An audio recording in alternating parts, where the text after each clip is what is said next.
Okay. Well, my name is Barry Loveland, and I'm here with Lana Malmsheimer, who is our videographer today. And we're here on behalf of the LGBT Center of Central Pennsylvania History Project, and today is July 24th, 2015, and we're here for a second interview with Dan Maneval. This interview is taking place at the LGBT Center in Harrisburg, Pennsylvania. And Dan, do we have your permission to record the interview today? Sure, absolutely. Okay. And we have a consent form that you can look over later and sign at the end of the interview, and we'll take care of that later. And we're here because we had a little bit of technical glitch with the beginning of the first interview, I should say, and so we wanted to make sure that we got your full story, and especially the early part of your story. So I'm probably going to spend a little bit more time maybe focusing on your growing up and your coming out process and so forth. So, okay. So maybe we can start at the beginning as to, when were you born? My birthday is October 3, 1947. Okay. And where were you born? Williamsport, Pennsylvania. Okay. And tell me a little bit about your early years growing up in Williamsport. I was an only child, and I suppose I was spoiled. I was very definitely attached to my mother and not to my father. And led a sheltered life.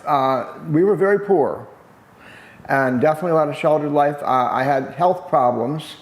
I have allergies. I'm allergic to animal fur and to dust. And we had a dog and a cat, and I was sick all the time with asthma until we figured it out, and I had skin tests done, and then I was on medication throughout all my school years because of that, and until we got rid of the dog and the cat, which I didn't want to do. Everybody wants a pet. And then it stunted my growth, and I did not grow up. I was the shortest boy in my graduating class of high school because the prescription medications that I was on stunted my growth in all ways, And I was picked on even at that point, and it didn't have anything to do with gay, I was a scrawny little kid at times, and I was a fat little kid at times. The prescription medications really did these horrible things to me until I went into my college years, and I was able to get off of the meds when we got rid of the dog and the cat. Mm-hmm. And then unfortunately, my senior year in high school, my mother died of cancer. And right after I graduated college, my dad died of a stroke on Easter Sunday. And so at 21, I was an orphan, if you can be an orphan at 21. Wow. So I was not ready to be alone in the world. Yeah. But it was the beginning of the change in my life. I had not been, I knew something was different in me from way back when. When I played with my cousins, the boys would be in the room watching football, and the girls would be in the room playing with dolls. I'd be in that room with them playing with dolls. Mm-hmm. Just something was different about me, and I didn't know what it was. And I know there are kids in my high school graduating class that were gay and out even then, but I didn't, I was too afraid. I was way too afraid because I had had a sheltered existence. I hadn't been exposed to it at all. And it took after high school, after college, for me to realize, oh my gosh, this is how I'm different, and to do something about it. Did you have any sense when you were in high school that it was an attraction to same sex, or? Definitely. Yeah. I definitely felt the inclinations, Biologically, I was not ready yet either, But I knew that I was different, and I had a pretty good idea of what it was, and I thought, oh my God, nobody else feels like this, do they? So your parents, what did they do for a living, or what did they, how was that? My father was a jack of all trades, and I couldn't follow in his footsteps, no how. He was mechanically inclined. I scored a 2% on mechanical on Cooter tests, totally different. He worked as a furniture delivery person. He fixed washers and dryers, appliances, restored and repaired furniture, and he had his own little business on the side. Because we were very poor, and my mother was was a homemaker. She just stayed at home and took care of me, And he had a little business on the side, a photography business. And I wish I would have followed through on that, because I loved to take pictures when I was younger, but after he passed away, I let the photography business go, And he wasn't making much money on it, but it was certainly his major hobby. And he wasn't home much. He worked all day, and then on Saturdays he would work, and he would go out and do private things like fixing people's washers on the side, you know. So he wasn't home much. So I was I hate to say mother dominated, because I love my mother, and we were very close, but. In terms of school, what was your school life like? I mean, did you get involved in a lot of activities at school, or were you just pretty much just academic focused? No, during the high school years, I started, I don't want to say coming out, but I did start to be more sociable, and I did become involved in activities, not physical activities, but like I was on my school newspaper 2 years. I was president of a club. You know, I was active in things like that, you know, extracurricular activities, yeah, and I liked that, you know, and it brought me out of my shell a little bit, you know, and I was, you know, I was liked at that point by people, you know, and that was important to me, because during my elementary school years, I wasn't liked, I didn't think. And then you graduated from, what school did you graduate Williamsport High School in 1965. We're having our 50th class reunion in a couple of weeks. Oh, yeah. It's going to be crazy. And then I graduated Lycoming College in 1969 with a BA in elementary ed and in French, which I taught for a couple of years, but then the bubble burst and I wasn't as good at teaching as I thought I would be, and so I just eventually got into office kind of work. Okay. And what was college like for you? Difficult. I learned how to play cards during college. You know, I mean, the courses were difficult. I did okay. I didn't do a grade A, that's for sure. But I didn't get Dean's List, no. But I graduated in 1969 with a BA degree. And like I said, I had my elementary education and my student teaching, and I taught elementary for a couple of years. I enjoyed my college years. I'm glad I did it, but I'm not using my education, and I haven't, you know. But I don't regret it. And did you have any coming out experiences in college, or was it all Everything was later, after that. Everything was after. I was a very late bloomer. I would say I came out way after Stonewall. I would say it was probably 1970. Say my parents died, and then I had a rough getting used to being independent. So then I had to, you know, just start all over again, really. So I'd say it was about 1973 when I started doing something about it with my life, you know, and finding gay bars to go to, even though they were hours away, you know, and then one thing led to another on that. So what was kind of the moment that you sort of made an initial gesture towards, you know, recognizing that you're gay, or did you like go out to a bar for the first time, or how did you kind of make that? I went to a gay beach at Atlantic City. Oh. And a man picked me up, and I was thrilled to death. You know, I felt dirty afterwards. I took 2 showers, but I felt dirty afterward. But that was the beginning, and I knew something about it was right. And from there, what sorts of things did you do to try to connect with other gay men? I've told the story many times. I went to a bar one time in Crescent, Pennsylvania. I think it was called the Hideaway or the Hideout or something like the Castaway. Something. It was 2.5 hours away at least. But that's what you did at that day and age. This was the mid-1970s, and things weren't public, and we didn't have computers, and we didn't have laptops, and we didn't have cell phones, you know. So we did it via magazines and newspapers, and there were gay newspapers that I picked up somewhere along the way. So I went to this bar in Crescent, Pennsylvania, and I went up, and I'd never been there before. And I went up to the bartender and I said, "Do you know anybody at all here from Williamsport?" He said, "Oh yeah, sure." And he pointed somebody out to me. And so I went over and I started talking to this person, and we introduced ourselves, and the names weren't familiar at all. But I said, "Well, where do you live?" And he said, "Well, the western end of town." And I said, "Well, so do I." And I said, "Well, do you mind telling me what street?" And he said, "Beaver Street." And I said, "Well, so do I." And I said, "Well, what number?" And he said, 656. And I said, "Well, shake hands with 659. And that's how we met. That's how we met. And that was Gary Norton. And then from that point on, he was right at that point, he was about ready to start a gay group in Williamsport. And I said, "Well, call me, let me know, come over and tell me." And the first meeting of this group was in his house across the street, so I went. And that was the beginning of what I guess you might call gay activism in me. You know, it changed my life. Now that was after I forgot about Sam Dietz and SVGU in Northumberland. That was my first gay group experience, and that was before that. Okay. But so I went an hour down to Northumberland to go to my first gay meetings, and that thrilled me to death that I met gay people, because I still didn't know that there were gay people in Williamsport at that time. But SVGU was my first exposure to gay groups, and I really liked it. I really liked getting to know people through that non-bar atmosphere. Mm-hmm. And this group again was called what? Susquehanna? Susquehanna Valley Gays United. Okay. It was somewhat political in nature, and that floored me, that there was a whole political scene that I didn't know anything about. Mm-hmm. Because I just wanted to meet people. You know, I just wanted to know other gay people, to know that there was other people out there that felt the same way that I did, you know, and locally, you know. I didn't want to have to go 2 hours to meet up with people like that, you know. Mm-hmm.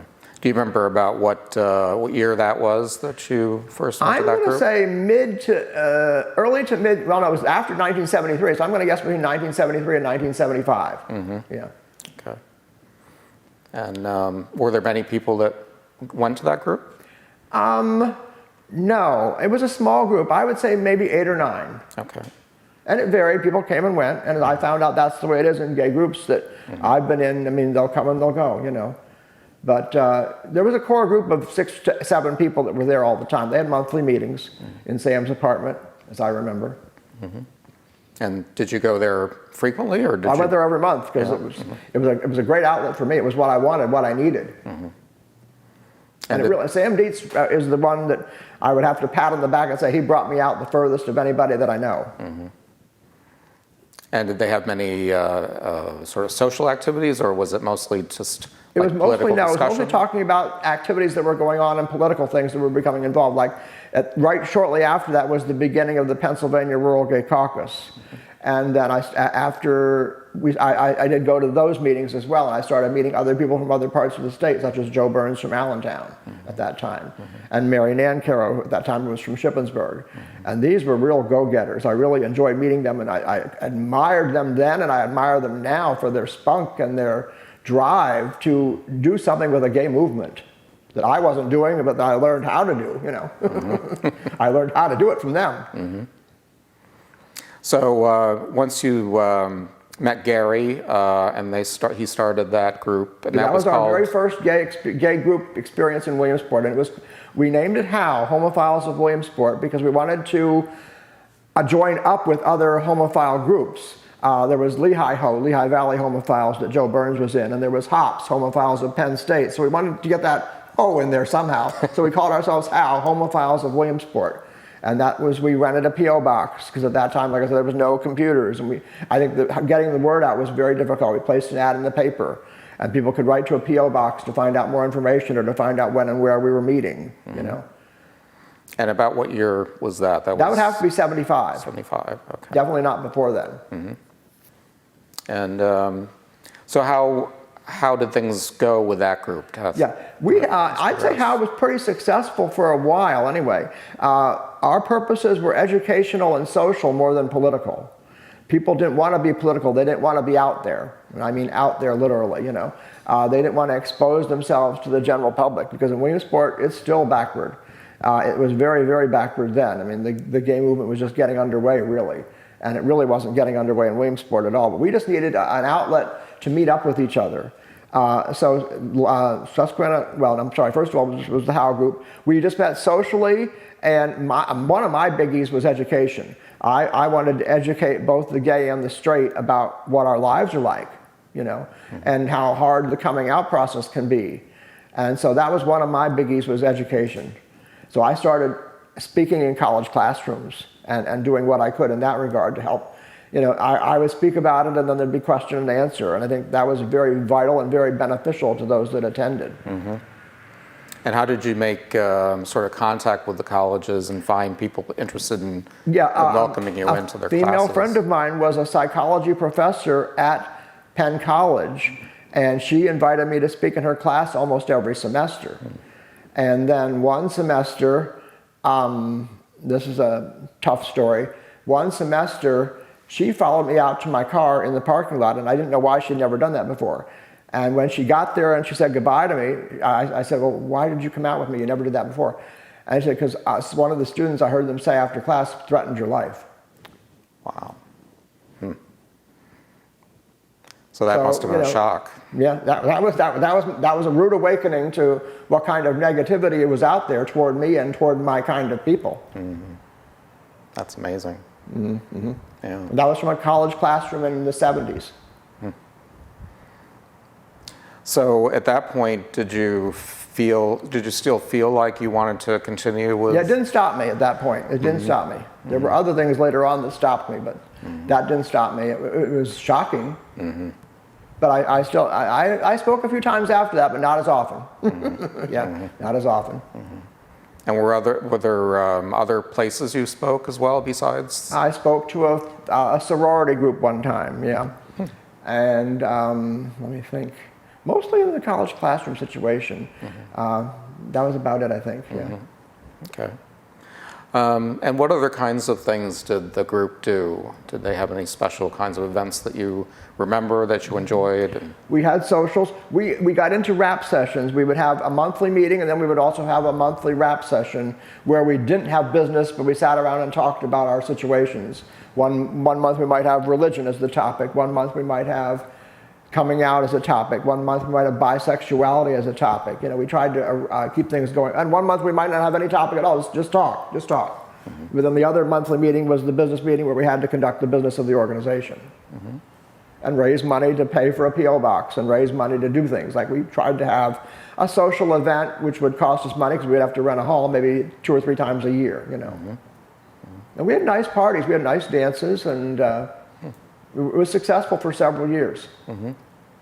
And did you always have the events like in people's houses, or were you mentioned renting halls or whatever? Some people did not want to come to people's houses because they were afraid about that.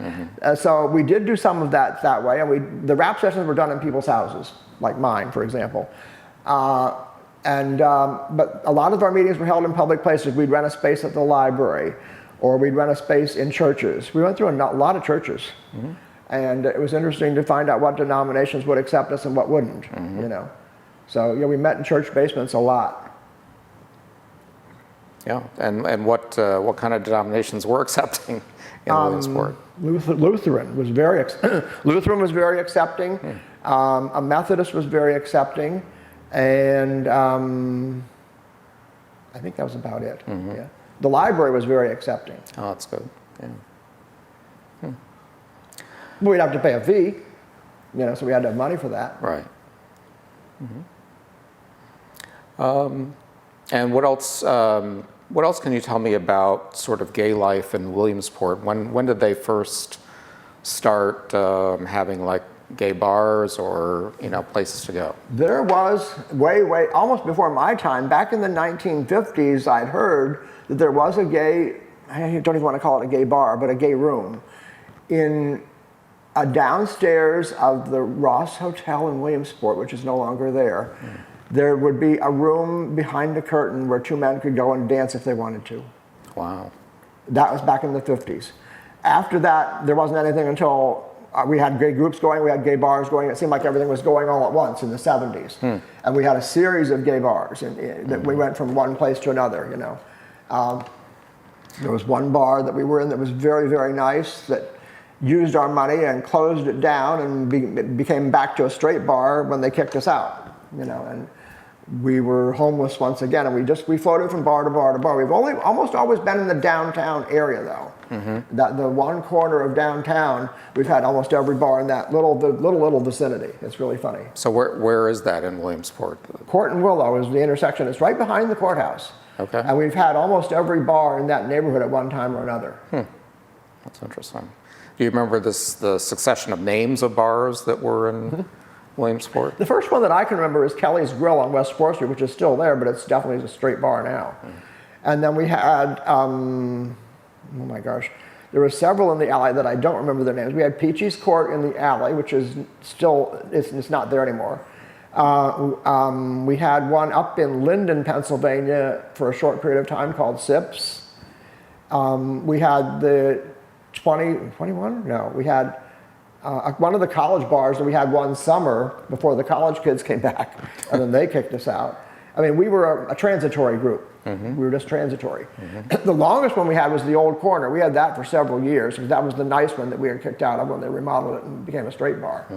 But we really had a good time there, dancing on Wednesday, Friday, and Saturday, and really good crowds. That's where we really grew, I think, is when we had the old corner because it was big. It was good size. Okay. Yeah, one of the things that we're trying to do with the history project is to figure out where a lot of these places were so that we can document them for, you know, future like nominations to the National Register, for example, because a lot of this history is if we can identify place-oriented things, we know, you know, where things happen of importance to the community. Well, in Williamsport, in terms of the bars, I would definitely say at the corner of Court and Willow, you could go and stand there, and I could point in every direction. It's really funny. It's really funny. Yeah, that's good. And there's still one bar there. The newest bar is a lesbian-owned bar that's been there for several years now called The Planet. And it's very successful, but it's very small. But Kathy's a great person, and she makes a real good go of it. She owned a sub shop before she bought this bar. You know, she knows how to run a business. And she's making a good go of it. And it's very popular, but it's very small. And I don't know where the gay people are going. I really don't. Okay. Let's see. And you were not in the military, right, at any point? No. Correct. Right. And I'm just trying to think of some of the other. Can we pause for a minute? Sure. Yeah, I want to sip of my water.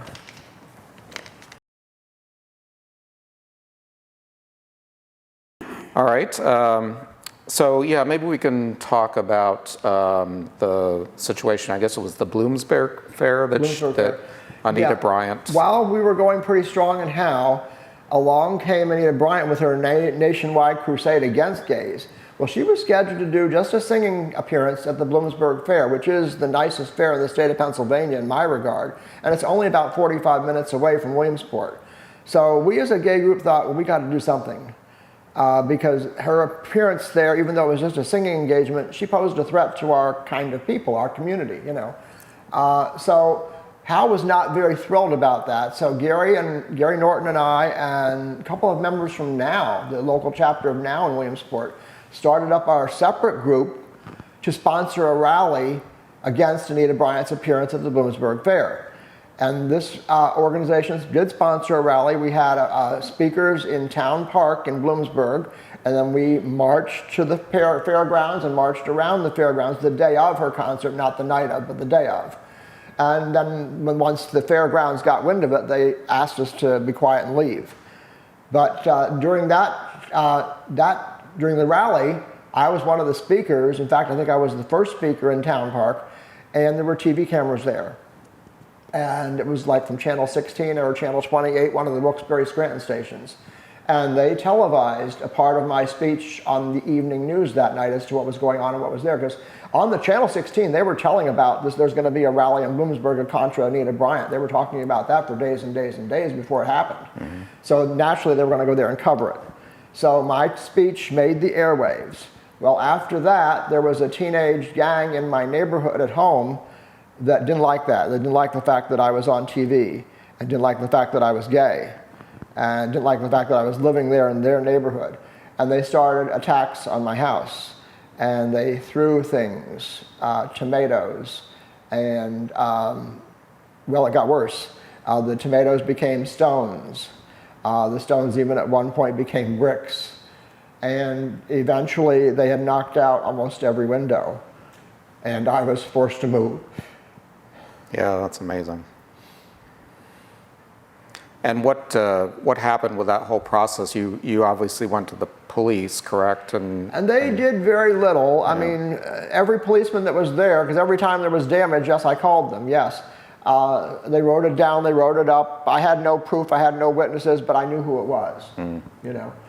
And they didn't, I don't know what they did. I don't know what they did. But some of them were more receptive in taking down the information than others, you know. I mean, some of them, you could tell, were sympathetic to what was going on, and some of them weren't.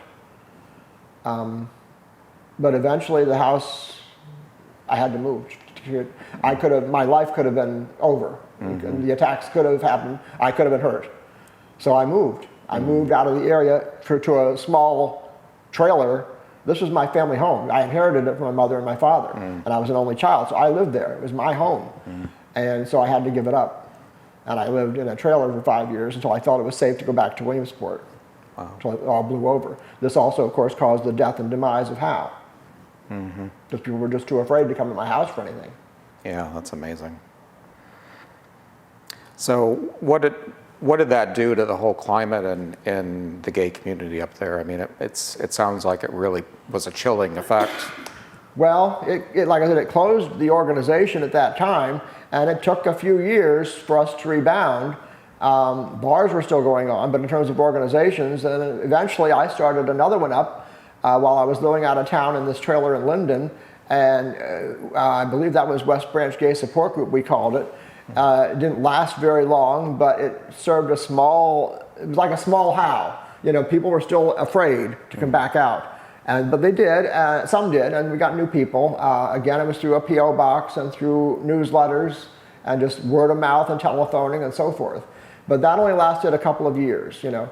A friend of mine gave me enough encouragement to say, hey, I'll help you start a new group if you want, you know, so that's what happened. And then later on down the road, we had our longest lasting gay organization, which was Susquehanna Lambda. And through Susquehanna Lambda, we were able to start our own gay and lesbian switchboard of North Central Pennsylvania, which was a big help for a number of years in terms of referrals of people to us and to other places. Yeah. And what approximate time frame would that have been that they started? That would have been the late 80s into the 90s. Okay. Yeah.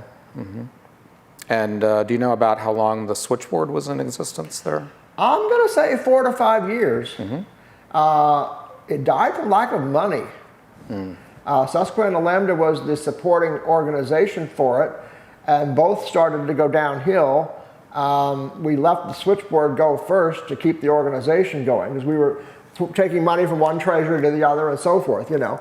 And one thing had to go first, so we had to let the switchboard die first from lack of funds. You know, we had some very generous people in our community that would not attend meetings but would give us money, you know. And that was wonderful. You know, and those people I miss to this day, because you need that financial support. You know, regardless of what you're doing, you need financial support. Right. But eventually, Susquehanna Lambda also died from lack of people. You know, they came for a while. They got the encouragement and help that they might have needed, and then they left. You know, but there were some people that stayed with the groups till the very end. You know, and that was wonderful. You know, and I think I got a lot of education out of it, and a lot of friends out of all of the groups. You know, some still to this day. So I don't regret anything. I regret maybe being too public too fast back in the day. But did you do any work on the switchboard? Did you oh, yeah. man the phones or whatever? We had a phone in an office at the AIDS Resource Office, as a matter of fact, but we also had it capable of being transferred to people's homes. So if people didn't want to go to the office and work out of the office, they could do it via their homes. So yes, I was a switchboard volunteer during most of that time. Yeah, I did like a one night a week, you know, on a rotating basis. You know, yeah. And what were the kinds of calls that you were getting on the switchboard there? Was it a lot of informational calls or? Mostly, yeah. And surprisingly enough, it was not threatening or not discouraging at all. It was mostly encouraging stuff. People wanted to know where there was a meeting or where there was a contact or. Did you have any like peer counseling types of situations people needed to talk to someone about and were troubled about their being gay, realization of being gay? Or? Yes, we all, at that point, it depends on how much they wanted to get into. You know, we were not trained counselors by any means. You know, we were trained by the Harrisburg switchboard to do the Williamsport switchboard. But after that, we had to tell people, you know, no, we're not paid professionals, you know, like we're not psychologists or psychiatrists or anything like that. But we did offer help to a certain extent, you know. We talked people through things. One of our greatest accomplishments was talking somebody out of suicide. That we were not trained to do, but we had to. The person was on the line, you know. And there was also a helpline organization in Williamsport at that time that, you know, could handle the call as well. And we worked with Helpline on referrals. but this call came to us. It was a gay suicide. You know, so not necessarily a gay person, but a person who thought he might be gay and was very unhappy about his life to the point of contemplating suicide. And how did that situation work out? Well, eventually we met this person. We talked him into coming to meetings. We met this person, and I think he got the help that he needed. He eventually moved to Harrisburg. He became a trans. And went through the operations, and to my knowledge is still living in Harrisburg as a woman. And so that's our proudest accomplishment on the switchboard, is that we saved a life and changed a life for the better, because that's what he wanted to be, a she. Yeah. This was way before trans became as popular as it is nowadays, you know. Yeah, that's amazing, and it sort of goes to illustrate how important switchboards were back then, because of the need to reach out to Exactly. people who just they had no other person to talk to. So yeah, I'm sure that was a very vital service up there. What other kinds of things toward the end of how did they do? What kind of activities were they involved with? Well, some of us were involved with the Pennsylvania Rural Gay Caucus. Not all of us, but some of us. I was. Gary was for a while. In fact, Gary was, I think, one of the co-presidents for a while. So they had meetings quarterly, I believe it was, in various locations throughout the state. So it made it difficult to get to meetings. You'd get to meetings when you could and where you could. But the Pennsylvania Rural Gay Caucus was definitely the political group of the day for the state. And it was the rural gays, like I hate to say Harrisburg was rural, but it wasn't the Philadelphia and the Pittsburgh. It was everybody else in between, from Allentown, Williamsport, Wilkes-Barre, State College, Harrisburg, you know, all the other communities that weren't Pittsburgh and Philadelphia. And what sorts of things do you remember being involved with that group? That was, like the Rural Gay Caucus was a political group.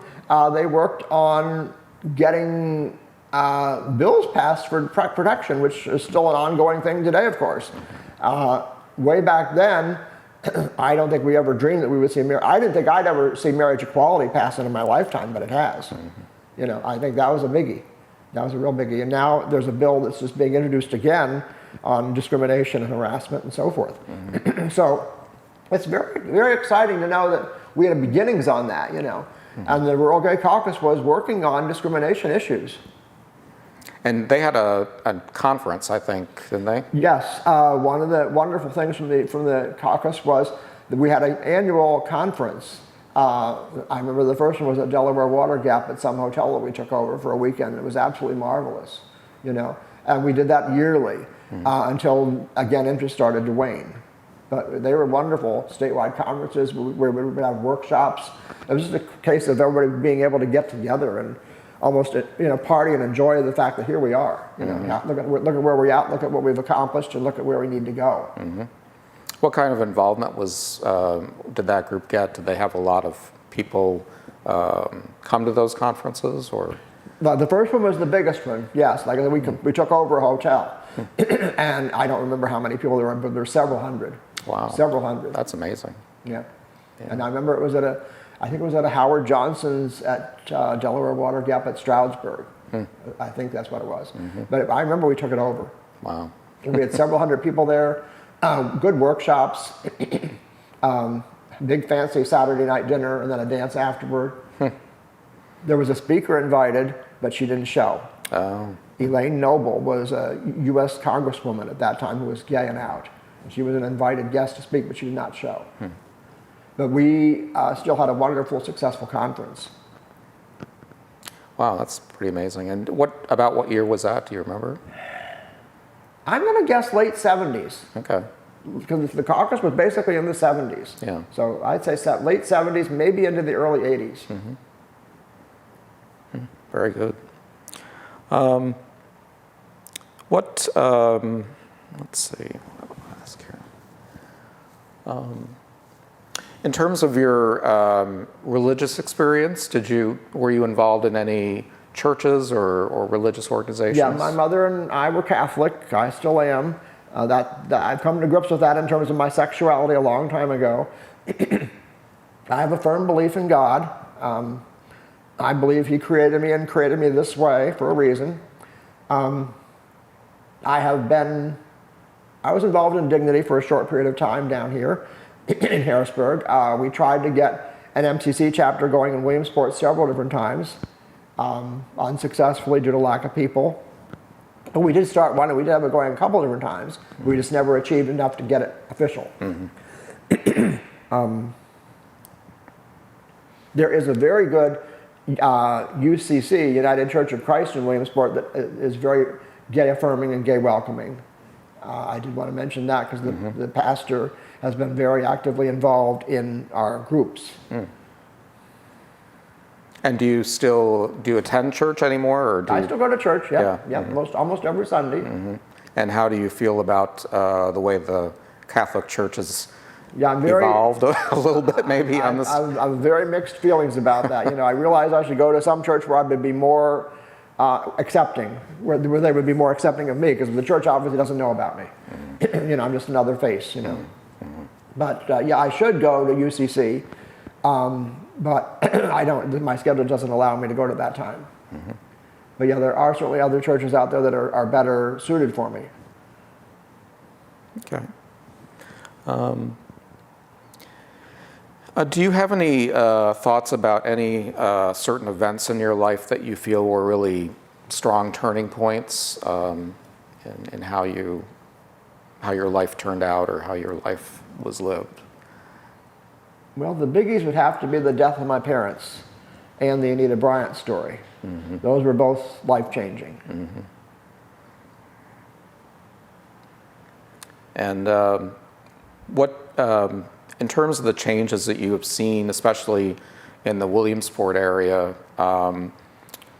between when you first came out and started getting involved in groups and today, maybe you could talk a little bit about kind of a contrast of that and what life today is like growing up maybe in a rural area in north central Pennsylvania. While we don't have a gay group per se in the community, I'm very pleased that there are gay groups on campus at both Lycoming College and Penn College of Technology.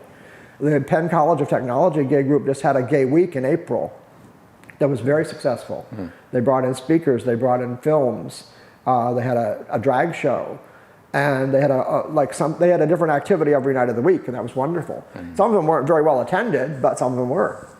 And then I'm very excited that there are gay groups on campus at two high schools, Williamsport High School and Jersey Shore High School, which is a suburb about 15 miles away, have gay groups on campus, thanks to gay students who are willing to stick their necks out, and I think that's what it requires, But they seem like they don't have any problems. I go to a lot of plays in Williamsport area and the high schools, and I see obviously gay guys on the stage that are obviously being accepted, and I think it's come a long way.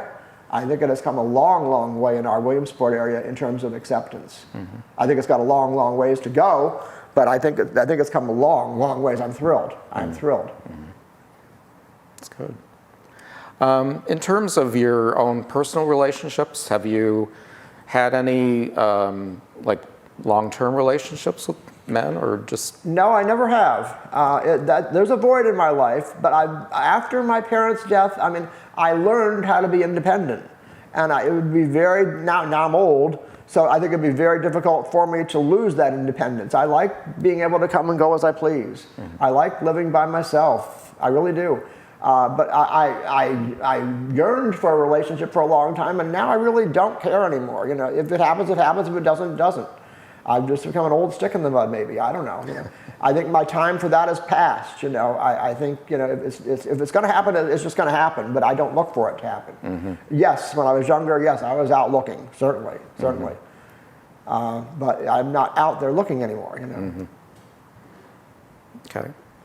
Anything else that you want to add that I may have missed in our conversation? I am thinking, and I know that there was something else that I wanted to get to, and I don't know what it was. In terms of your experience of like going out of town to different places, were there certain cities that you went to frequently to go like out and meet people and so forth, or? Well, let me think. I went to Atlantic City. I went to Rehoboth Beach after Atlantic City. The gambling took over and the gays left and went to Rehoboth. Bars, I probably would say Harrisburg. State College had a beautiful bar, players on Sunday nights. Wilkes-Barre had a beautiful bar once in a while. Just traveling 2 hours in almost any direction you'd find something, you know. And we had our bars in Williamsport too. Okay. Lana, can you think of anything that I... Yeah, I know there's something I'm missing and I don't know what it is. I'd like to try to help you there, but I don't know what it is. And I'll think of it 2 hours from now. well, we can always do another one Yeah. next year. Oh my. Oh my. Yeah, this was faster this time. The last time it was an hour, as I remember. But I don't know. And we got started late. This was all bit. Maybe it wasn't an hour, but I thought it was. But you were very nervous. This was a much better interview. Really? Every which way. Really? Every which way. Okay. Well, I knew. Now I know what to expect. Yeah. Not just because there was a technical difficulty. Yeah. You were very, very nervous, and I'm impressed with how at ease you are now. Well, that was my first time. You're getting very good at it, so keep practicing every year.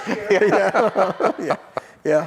But I'm killed to think of what there was another topic. I know there was, and it was I hate to say a negative one, but there was another negative one.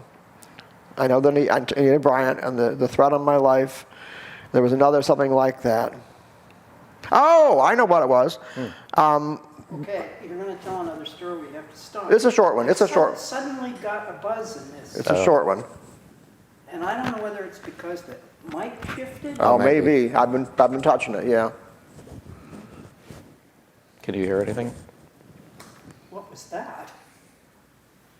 Well, Testing. Yes, I testing. think it's all right. Okay.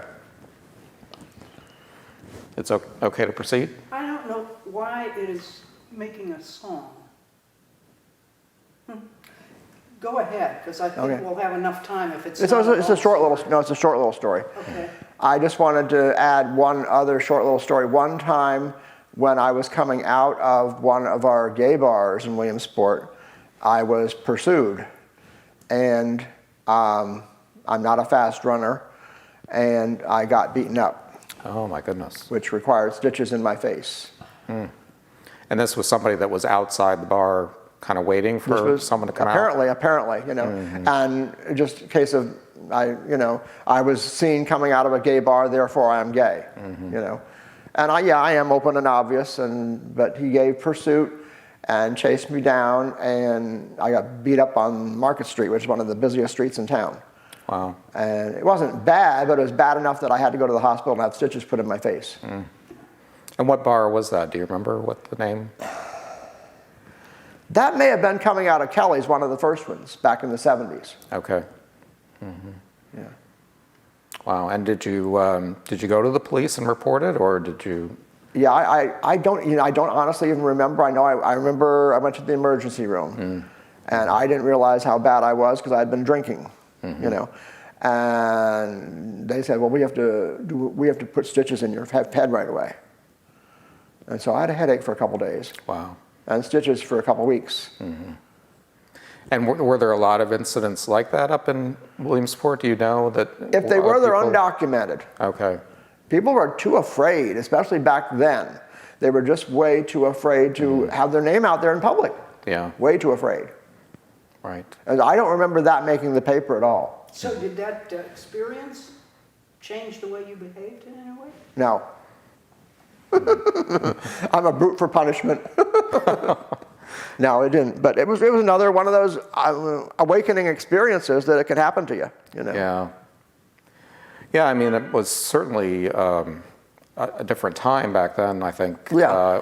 Everyone was, I think, a little All of those reticent incidents and happened in the afraid. 70s, so I'm hoping that we've come a long way and that they wouldn't happen today, but I can't say that for sure in Williamsport. Right. I really can't. I really can't. Yeah. Well. I admire the bravery of these high school kids that are out there, you know. Yeah. All right. Actually, anybody that's out, it's still a brave thing to be. It is, Yeah, yeah, yeah. because you can have incidents even in New York City today. Yeah, oh you yeah, know, that's true, yeah. It's, I just think it's really brave in Williamsport. Yeah. we're still behind the times. Definitely. Yeah. I think, yeah, in the rural areas anywhere, but Pennsylvania, I think in particular, we've had a lot of incidents in the past, and you never know when something like that can happen to you. So it's a brave act just to be out. Have you followed the story at all of Alison Bechtel? Do you know that story? Oh, she's great. Yes. I haven't met her yet, but I think that's, I mean, Beach Lucy Creek. Dickinson. Beach Creek is like a small community that you could miss it if you're driving through real fast, and I think that's an incredible story. And it's only Have like, you read her books? yes, I just read it this summer, yes, and I'm dying to see the play. But Beach Creek is only like 45 minutes away from Williamsport. Gotcha. Yeah. Okay. Now, she's a pioneer in a lot of ways. Yeah. A whole new art form, actually. Yeah, that book is, I wasn't expecting all the illustrations when I got that book. She's good at it. Oh my God, the time that must have taken. Oh my gosh. And to make a musical out of that story, I don't know how they did that, I definitely want to see that. Well, Dan, thank you very much for being with us today. You're welcome. We appreciate your stories, and